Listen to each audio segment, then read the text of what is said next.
عبدو علی رسول الکریم اما بعد اعوذ باللہ من الشیطان الرجیم بسم اللہ الرحمن الرحیم ربی اشرح لی صدری ویسر لی امری واحلل عقدۃ من لسانی یفقہوا قولی۔ پیارے بچوں، آج ہم پارہ نمبر 24 سورۃ مومنین کی آیت نمبر 60 کی تلاوت اور ترجمہ پڑھیں گے۔ اعوذ باللہ من الشیطان الرجیم بسم اللہ الرحمن الرحیم۔ وقال ربکم ادعونی استجیب لکم ان الذین یستکبرون عن عبادتی سیدخلون جہنم داخرین۔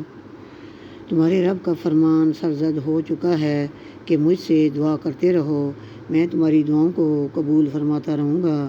یقین مانو کہ جو لوگ میری عبادت سے خود سری کرتے ہیں وہ ابھی ابھی ذلیل ہو کر جہنم میں پہنچ جائیں گے۔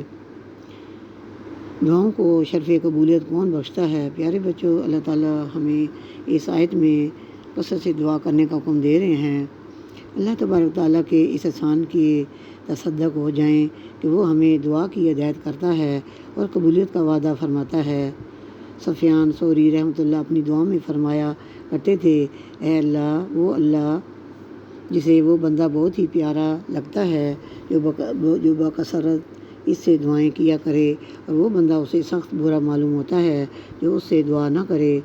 اے میرے رب، یہ صفت تو صرف تیری ہی ہے۔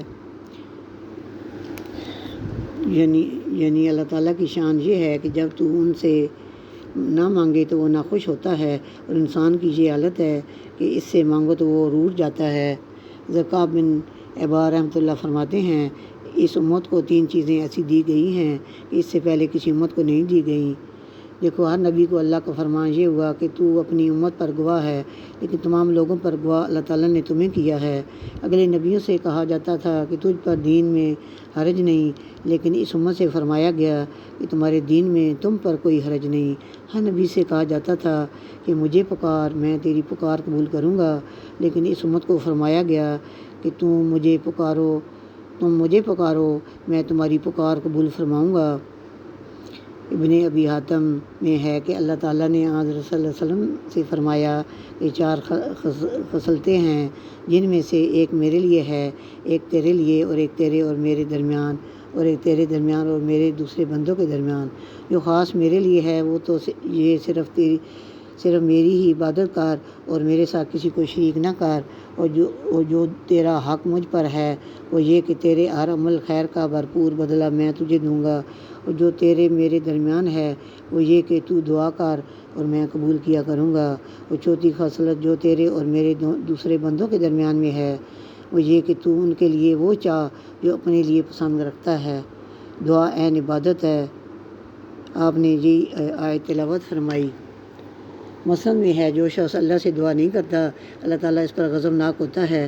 حضرت محمد بن مسلم انصاری رضی اللہ عنہ کی موت کے بعد ان کی تلوار کے درمیان میں سے ایک پرچہ نکلا جس میں تحریر تھا کہ تم اپنے رب کی رحمتوں کے مواقع کو تلاش کرتے رہو، جو ممکن ہے کہ کسی ایسے وقت تم دعائے خیر کرو کہ اس وقت رب کی رحمت جوش میں ہو اور تمہیں وہ سعادت مل جائے جس کے بعد کبھی بھی حسرت کا افسوس نہ کرنا پڑے۔ آیت میں عبادت سے مراد دعا اور توحید ہے۔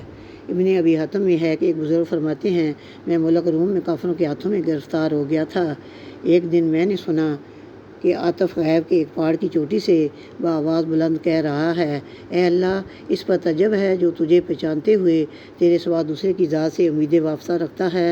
اے اللہ، اس پر بھی تعجب ہے جو تجھے پہچانتے ہوئے اپنی حاجتیں دوسروں کے پاس لے جاتا ہے۔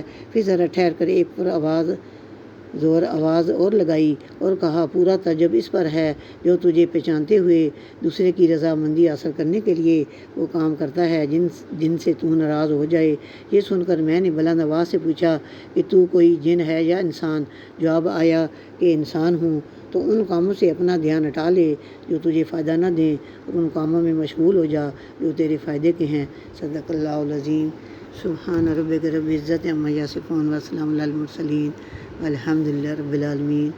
السلام علیکم ورحمۃ اللہ وبرکاتہ۔